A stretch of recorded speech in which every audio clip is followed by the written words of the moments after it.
અંજારની ચીટર gang દ્વારા વરસામેડીની કરોડોની જમીન પચાવી પાડવા ડમી વ્યક્તિ ઊભો કરી ખોટા નામ ધારણ કરાવી ખોટા પાવરનામા તેમજ દસ્તાવેજ બનાવી જમીન પચાવી પાડવાના ઉદ્દેશ્યથી ગુનાહિત કાવતરું રચી ગુનાને અંજામ આપનાર મુખ્ય આરોપીને સાથે રાખી જાહેરમાં પંચનામું કર્યા બાદ અંજાર પોલીસે નામદાર કોર્ટમાંથી વધુ 4 દિવસના પોલીસ રિમાન્ડ મેળવ્યા।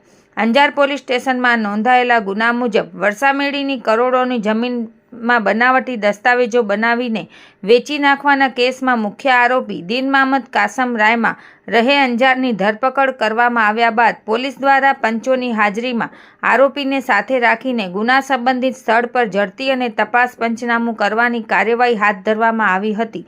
આ તપાસમાં કૌભાંડ કઈ રીતે આચરવામાં આવ્યું તેના પુરાવાઓ એકત્રિત કરવામાં આવ્યા હતા। આરોપીને સાથે રાખી તેના અંજાર ખાતેના રહેણાંક મકાનની ઝડપી તપાસ કરતા તેના ઘરેથી સર્વે નંબર 642ના બનાવેલ બનાવટી દસ્તાવેજોના પુરાવા મળી આવતા તપાસ કામે કબજે કરવામાં આવેલ છે તેમજ આ ગુના કામે વધુ 2 આરોપીઓના નામ ખુલેલ છે। બાદ મુખ્ય આરોપી દીન મામદ કાસમ રાયમાના ગતરોજ રિમાન્ડ પૂરા થતાં નામદાર કોર્ટમાં રજૂ કરી વધુ તપાસ અર્થે પોલીસ રિમાન્ડની માંગણી કરતા આરોપીના વધુ 4 દિવસના એટલે કે તારીખ 4/9/2025 સુધીના રિમાન્ડ મંજૂર કરવામાં આવ્યા છે।